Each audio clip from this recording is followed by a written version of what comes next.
$1,000 for a freaking Metallica ticket? I'm sorry. Hey, what's up, guys? Almighty Conman III here, back with another reaction video. Today we are going to be reacting to Matt Walsh and why rock is dead these days. I understand Mr. Matt Walsh is a political commentator for the most part, but we are not going to be focusing on politics today. Today is just about rock music, so if you came here for any political commentary, the door is back there. And if you like content like this, please like, comment, and subscribe for more of this. Now, why don't we get into it? Matt Walsh, why rock is dead?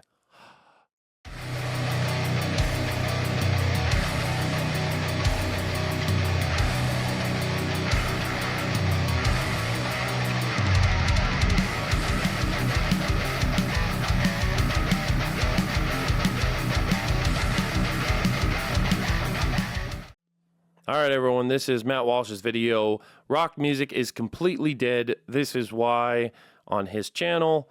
If you'd like to watch the original video, I will link it in the description box below. Let's get into it.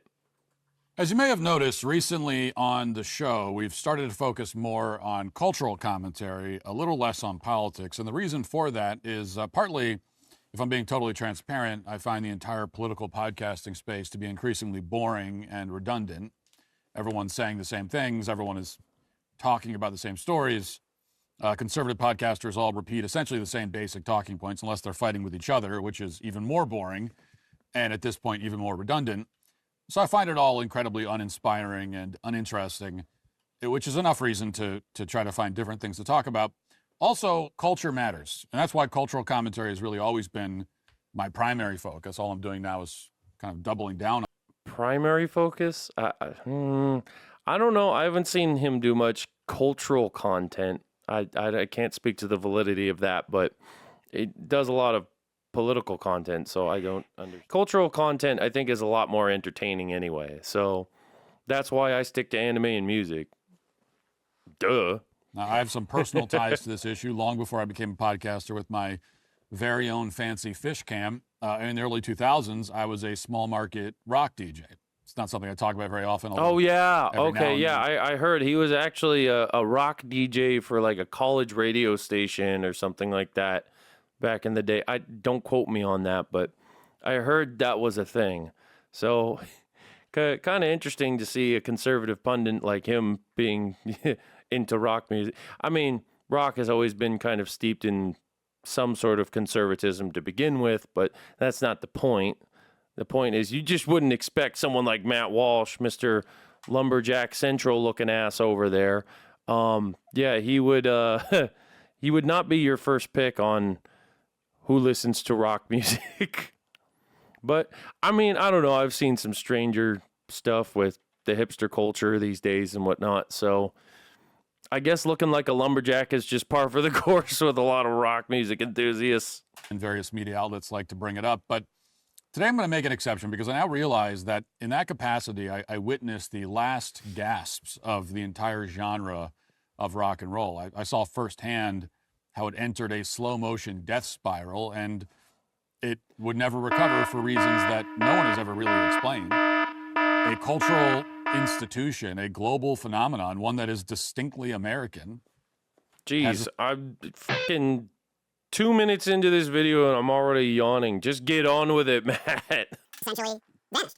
So how exactly did that happen? Whatever your personal musical tastes happen to be, this matters because, again, culture matters. And when a pillar of American culture just fades into oblivion, seemingly out of nowhere, it's worth talking about and trying to figure out why. So okay, blah, blah, now to start with, blah. let's establish Come on. the premise. Okay, here we go. Rock Premise. music is dead. Okay. The data makes it very clear that I'm not overstating the case here. The genre basically doesn't exist anymore, certainly not in the mainstream anyway. If you pull up the Billboard year-end Hot 100 singles of 1996, here's what you'll see when you look at it. Okay. You know, there are better years in the 90s to illustrate the point that I'm trying to make, but I'm taking this one because it was exactly 30 years ago. As you can see, there's plenty of rock here, including Counting Blue Cars by Dishwalla, the Just a Girl by No Doubt, Until It Sleeps by Metallica. You got a Pearl Jam song, you got Gin Blossoms, Goo Goo Dolls songs on there as well. There's also songs by iconic rock. And we used to get music like this every single year, a lot of it. multiple Is it just songs. me, or is his voice just boring me to death? I've watched Matt Walsh videos before. This one's putting me to sleep, man. I've already had a freaking C4 earlier. He has a voice so powerful it just puts you to sleep even if you're loaded with caffeine. That would become classics of the genre every single year, Oh, year yeah, after yeah. year. Now, with that in mind, take a look at the current Billboard Top 100 as of How April long is this 2026, video? which mainly looks at streaming. Oh, God. In addition to radio plays. I got 40 more minutes of this. Pray for me.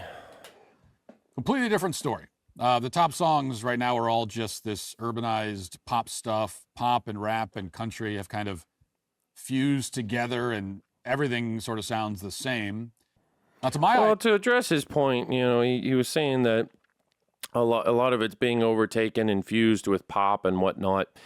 Pop and rap and other, I guess you could call them electronically driven genres, because in terms of legitimate, like real instrumentation, like sitting down and recording a track, it doesn't really have much unless, you're sampling. But pop and rap and all that, ever since the 80s and whatnot, it's been fusing itself together. Like, it's nothing new. It's been happening since before that list in 96 that he pulled up. Like, there's always been, ever since rap and stuff like that first, like, actually came more into the mainstream, those sorts of things have been fusing together since day one. Now, were they really popular at their first inception?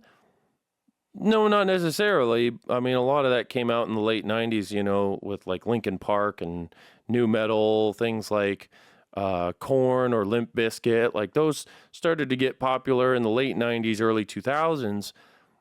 But they've always been hand in hand, so I don't really necessarily see that as a point to how rock is dead these days. I don't know. Let's see where he takes this. The only new rock song on the entire list is number 33, Freaking Out by Dexter and the Moonrocks. Weezer's on here as well, but that's for the song Go Away, which came out a decade ago. Weezer. If you look at the top 50 streaming songs in the United States on Spotify, it's even worse. The Billboard chart, as mentioned, includes both radio... Okay, before he says anything, Spotify really isn't even a good metric to use, because we all know that record labels pump up those numbers anyway. If it's a record label, they can bot the crap out of it. But if it's me, if I start botting my plays, Spotify has a problem, you're banned. So those numbers really don't mean a goddamn thing. They don't mean shit. So let's see where he goes with it. And it also includes physical media sales, but nobody listens to radio or buys physical media. And the people who do tend to be much older. So if you're going to find any rock music, you're going to find it when you include those sorts of things. Wait, am I old if I like physical media? Comment down below. Am I old if I actually still like buying CDs? Like, is that an old guy thing now? I feel like I'm not that old, but... I've fallen, and I can't get up. Thanks, Matt. You fucking aging me over here. But if you go to streaming... and you go to Spotify, it gives you the best idea of the actual listening habits of people, especially younger people. So hold on, wait, how did he say that? Of people, especially. Hold on. And you go to Spotify, it gives you the best idea of the actual listening habits of people, especially younger people. Like I said earlier, that's not right, because record labels buff their plays anyway. So I love how I froze on that face he made. Oh my! I think that's gonna be the thumbnail. That'll be a great little thumbnail. So here's the list. I counted 7 different Justin Bieber songs on Spotify's list of their top songs 7 right now. Not a single new rock band on here. Not a single one on the entire list. Not one. Fleetwood Mac, The Killers, the Goo Goo Dolls are all charting with songs that are well over 2 decades old, or many decades in Fleetwood's case. Mr. Brightside is on here. That came out in 2003. And just to hammer the point a little further, there's an outlet called The Metalverse, which recently published an article entitled The 25 Most Popular Rock Bands in 2026, according to Spotify. Oh, boy. Let's put that up on the screen. Now, again, these are the most popular bands rock bands in 2026. What? Elton John. And this is why I don't think that's like Spotify's an accurate representation. I don't know. I would be curious to see how Spotify gathers these metrics, if it's just in terms of raw plays, like total, all of his songs, how many times were they all played? I mean, I guess it would make sense because you got a lot of stores that, I mean, they all have other automated radio systems that they use, but some of them, you know, especially smaller businesses, they'll use Spotify. They'll put on Spotify. They'll have a playlist of, you know, specific songs that they want to play in their store. And I've heard Elton John in a lot of stores. So, you know, it's entirely possible that these numbers are kind of fluffed up just because, you know, businesses are streaming on Spotify and they're playing these songs over and over again, day in and day out. I would say that's not one of the most popular streaming exactly a good and way. Just for the sake of getting the full picture here's the full top 10. Arctic Monkeys, Linkin Park, Queen, Elton John, AC/DC, The Beatles, Creedence Clearwater Revival, Red Hot Chili Peppers, Fleetwood Mac, and Nirvana. These are the top rock bands in 2026. So it's basically a bunch of classic rock. Closest you can possibly get to a band that's current is the Arctic Monkeys, which formed in 2003. Linkin Park, the number 2 currently most popular rock band, formed in 1996. Its lead singer died 9 years ago. I don't know if I'd consider Linkin Park just rock. I was always under the impression they were nu metal or something like that. Like it, I don't know. Comment down below. Do you think Linkin Park is rock or nu metal? Let me know. Let's prove Matt Walsh wrong on that one. And we see the same decline in the live music scene. The only rock bands packing arenas today are geriatric boomer bands that peaked 50 years ago. U2, Pearl Jam, Foo Fighters, this Rolling point Stones. right here, I would love to touch on. Legacy bands. Legacy bands are all playing at these arena shows and whatnot. It's no one new. It's your Metallica, your freaking, your what else? Who else did he list? Hold on. Geriatric boomer bands that peaked 50 years ago. U2, Pearl Jam, Foo U2, Fighters, Pearl Rolling Jam. Stones. Yes. Springsteen. Yes, they are all playing these stupid big, you know, arena, and then they charge absorbent prices for them too. I heard people going into debt for a Metallica concert. It's ridiculous. Like, why? If you pay $1,000 or whatever for a freaking Metallica ticket, I'm sorry, you're retarded. You are literally, I don't care if that makes enemies for me. Like Taylor Swift too, that whole thing that happened. If you're paying sometimes, you know, upwards of $3,000 for a single ticket to see any of these bands, you are retarded. You have the capacity to understand that that is a dumb idea. Yet you choose to willingly purchase these tickets for thousands of dollars. You're retarded. My thoughts on that. Legacy bands, get the fuck out of the way. Please. Let new talent come into these arena tours and whatnot. Hell, bring some of them on for opening acts. I've seen like Metallica and whatnot. They don't even have an opener or anything. It's just, Metallica gets up on stage and they play their songs for a couple hours and then they go home. It's like, why aren't we showcasing any younger, new, upcoming bands? Well, the question of why is a lot more difficult to figure out. One possible theory is related to the decline of the monoculture, which I've discussed on the show in the past. There are now so many different streaming platforms and so much variety in content that it's become very difficult, if not impossible, for this country to have a shared cultural experience anymore. Yep. By contrast, at the time of the British invasion and for several decades after, I'll talk about this for a sec. The market is very, very saturated. Not only because there is a bunch of different platforms, but the fact that there's thousands upon thousands upon thousands of new bands able to just easily publish and post all their content on these platforms just like that. We've made the end goal of creating a lot of this stuff and posting it for everyone to see much easier than it was 20, 30 years ago. Like the technology has just advanced so much that you have an oversaturation both on the streaming platforms and the amount of artists there are. So it can be really hard to weave through, maybe, for lack of a better way to put it, some of the shitty bands and find some good bands who are worthwhile, especially with the advent of AI and AI music creation, weaving through all that bullshit too. Like, it's ridiculous. It's hard to do, and everything gets shoved in your face, and it's hard to really sift through and find good artists these days. Now, with that being said, he's kind of right. There's too many platforms, too much available, so it saturates the market. That's basically what I think he's getting at. Afterward, people had very few options for discovering new music. They learned about bands from a small number of networks, particularly late-night television, magazines, radio stations. When the Beatles appeared on the Ed Sullivan Show in February of 1964, more than 73 million people were watching. More than 73 million people in the United States. That's roughly 40% of the population of the entire country at the time were watching this one performance live while it happened. Other than the Super Bowl, no other cultural event gets anywhere near that kind of viewership today, not as a percent of the population. Here's what it looked like to give you an idea.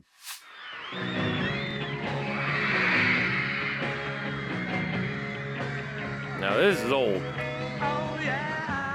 And this is before they had backing tracks and stuff, too. There's Ringo. Not even the best drummer in the Beatles, according to him. Coachella, obviously, is one of the most. Comparison, unfortunately, would be somebody like Justin Bieber. He just headlined Coachella. Obviously, he's one of the most popular entertainers in the world. According to Billboard, Bieber's set, quote, drew more than 100 million social impressions between the 2 weekends that he performed. But those social media impressions, whatever that means exactly, were spread out over the entire world. And also, social media impressions don't really mean anything because people are. That just means that somebody engaged with it or saw it in their feed for a few seconds, and it was sandwiched in between a bunch of other content. They probably forgot they even saw it. Yep. Not the same thing as 40% of the country sitting down at the exact same time to watch an entire performance live on TV. Yeah, because back then it's like, you were told about a program or whatever. Oh, yeah, the Ed Sullivan Show on tonight, 7 p.m. or whatever. People, you couldn't just stream it later, obviously. So you'd have to sit down with your family or whatever, and it's 7 o'clock. We got to watch the Ed Sullivan Show. I use a remote, but you get the point. But so they turn the TV on, and everyone would be sitting down watching it. And then the Beatles come on. They'd play their song. Everyone would be like, oh, my God, the Beatles, they're great. And that's how it used to work. But, the landscape has changed so much where that doesn't happen anymore. I want to ask a question to the audience here. How many bands did you discover by watching late night talk shows or just regular talk shows? They have to be late night. But how many bands have you discovered in this day and age? I'm willing to bet money that none of you under the age of, 40, have discovered a band from a talk show. But, put those band names down below. If you've discovered a band through a talk show, let me know. But I seriously doubt it. So you won't comment. You won't have anything to comment. Now, the point is that we all used to be a part of the same culture, the same zeitgeist. Young people had different tastes from older people. That's always been the case. Yeah. But everybody was swimming in the same cultural pool. Now there are a million pools, or perhaps more like puddles, and everybody's sort of splashing around in their own, disconnected from the others, and all of that is determined by the algorithms. I kind of like that. I kind of like that analogy, but I want to put it this way. It's not separate puddles. It's still one big pool, but everyone's sectioned off, and you got a bunch of different people pissing in the pool too, ruining it for everyone else. So no matter what section you're in, the other sections, they're pissing in the pool and ruining it for everyone. So that's the modern music landscape, everyone. Piss in a pool. I mean, there's even in other genres, there's no one. I mean, there's a Michael Jackson movie is out right now. Not much of a Michael Jackson fan myself. There's no one today who can compete with the star power that Michael Jackson had. It just doesn't. I've always said this. I've always said there's not going to be another Michael Jackson ever.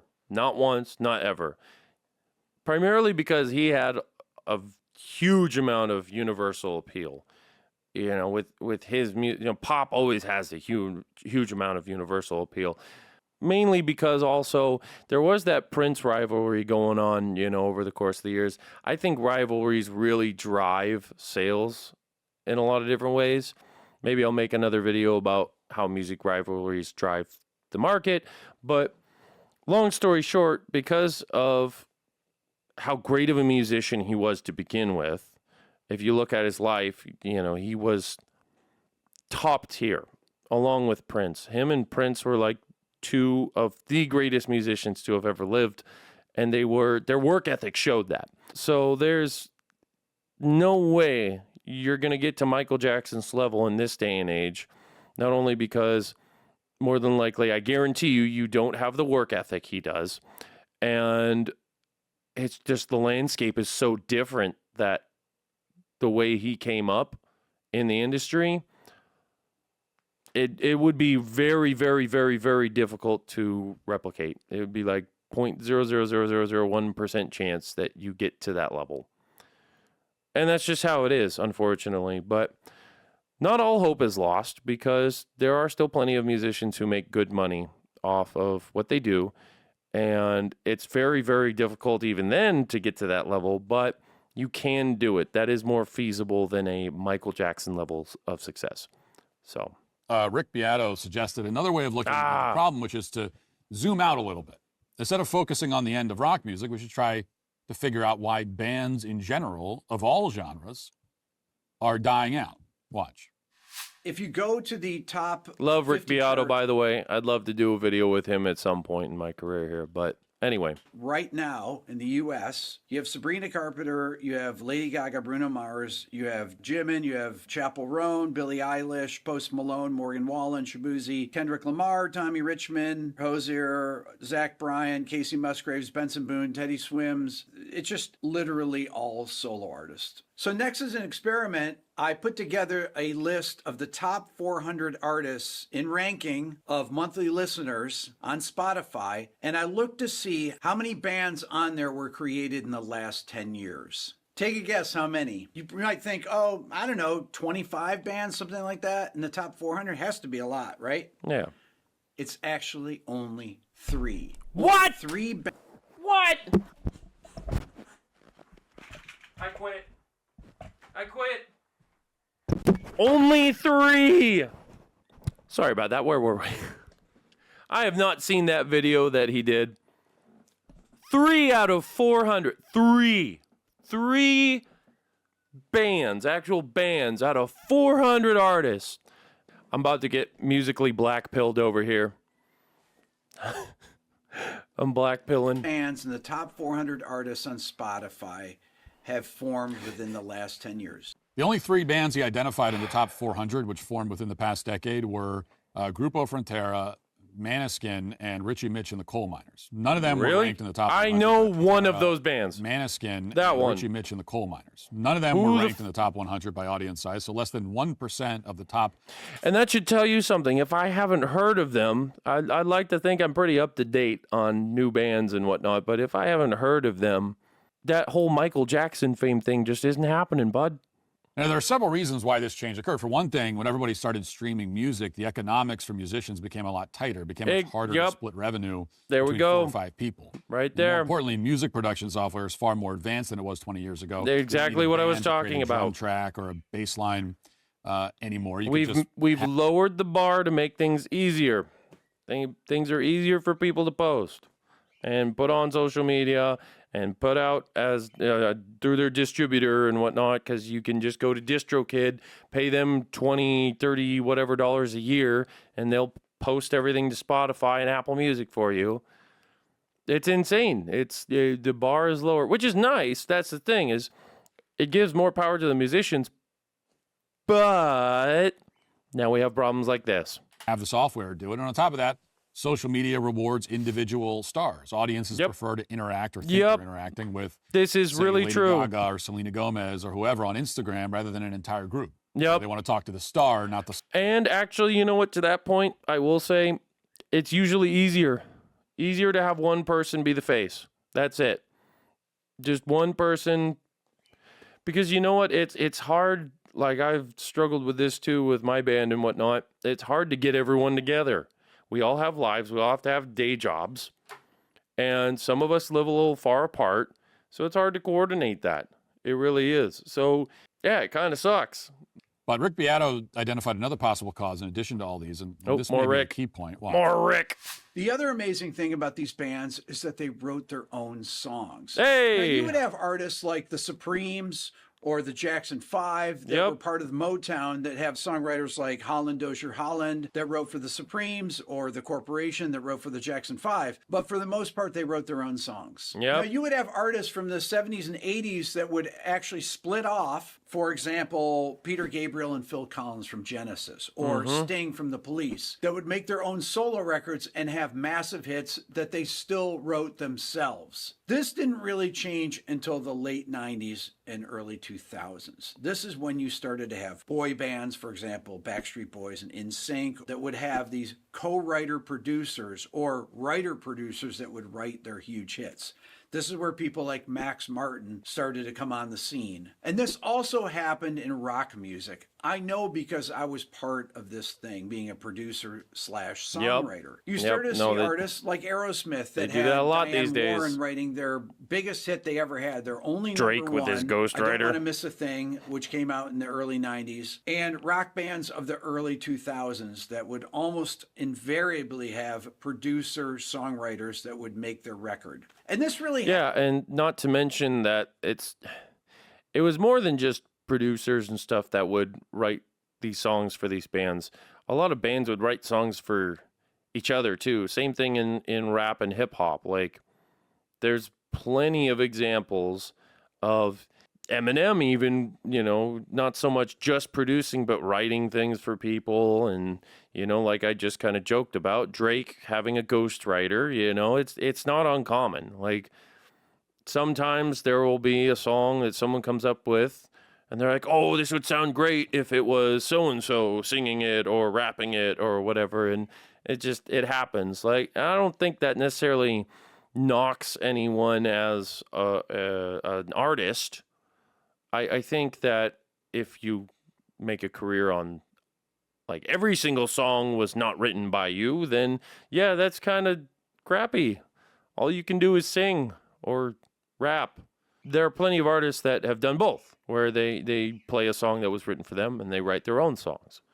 So happened because the labels got involved, the A&R people. They were making less money because they were selling less records, and they wanted to guarantee that they had huge hit songs on every record. So they would actually hire songwriter producers or get multiple songwriters to contribute to the record. These would be rock bands that would appear to be bands, but they'd actually be co-writers or producers writing and making the records themselves, and not even including the band in there. Once record labels Absolutely began right. outsourcing songwriting and became even more risk-averse, certain kinds of music thrived. It was much easier to make somebody like Justin Bieber into a star, for example. His producer had him record some lo-fi videos on YouTube, made him seem authentic, and then paired him with ready-made beats and lyrics. And all he had to do was go along with the script, and he became a money-printing machine. Yep. Plenty of other musicians did the same thing, as he mentioned. But at the same time, other genres of music... Not only that, I gotta say, you should be careful who you listen to, because not only he said, oh, he just had his producer had him produce some lo-fi, da. Also because he has family connections. Look up some of your favorite artists. If I remember correctly, Katy Perry, her aunt is the voice of Lisa Simpson. So if you think she didn't use that connection to her advantage, she did. She absolutely did. Taylor Swift, her dad was already super rich before she got rich and famous. A lot of you Taylor Swift girlies, I'm sorry, but your best girl is a Nepo baby. It's just how it is. He used his money to get her in the right room at the right time. And not only that, but I believe she's from Nashville. So that place is an epicenter for music. You want to make music? Go to Nashville. Make some country music or some pop music. You'll get famous in no time. Just saying, that's how it is a lot of the time these days. But there's plenty of other examples. If you want to see a video of me exposing some Hollywood Nepo babies, musician Nepo babies, leave a comment down below and like this video, please. As a result of this change, and one of those genres was rock. Rock's all about experimentation and boldness. One of the Beatles' innovations, along with the Beach Boys, was making albums that didn't directly capture the feeling of a live performance. They added effects and techniques that couldn't be replicated live, like loops and full orchestras and layered tracks and so on. Other bands hadn't done anything like that before. Rock musicians also advanced the idea, which originated in the 1950s, of a concept album like The Dark Side of the Moon and The Wall by Pink Floyd, or The Lamb Lies Down on Broadway by Genesis. These are albums that lasted the better part of an hour, and the tracks were intended or even to be, Queen's Bohemian Rhapsody. Not intended to be completely distinct from one another. They were telling a story, or they were communicating a coherent theme across multiple tracks. And some of these tracks were extremely long, over 20 minutes in some cases. Then there was Lou Reed's Metal Machine Music, which was just an hour of guitar humming and feedback. No vocals or anything approaching an actual song that people would want to listen to. It sounded like this.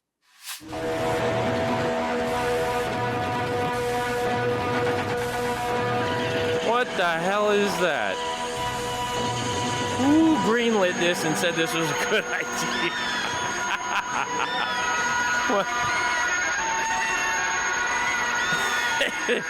It was regarded correctly as one of the worst albums ever released. The label pulled it from the store in a matter of weeks. But the point is, it's not the kind of thing that a studio would voluntarily produce. It's not an assembly line creation. You got to give it credit for that, at least. It took risks, to put it mildly. More like a middle finger to the executives. And there was David Bowie, who changed his whole identity and his music style every few years. Middle finger to the executives. When you hire professional writers to produce radio-friendly hits, or streaming-friendly hits these days, it's hard to replicate this kind of experimentation. Yep.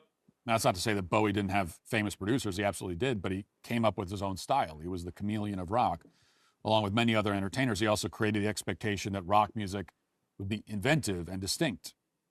And once that went away and rock became a sappy, generic, made-for-radio commodity like everything else, Aerosmith's I Don't Want to Miss a Thing comes to mind, then rock as a genre had no reason to exist anymore. And by the way, I Don't Want to Miss a Thing was originally intended as a power ballad for Celine Dion. That's according to the songwriter.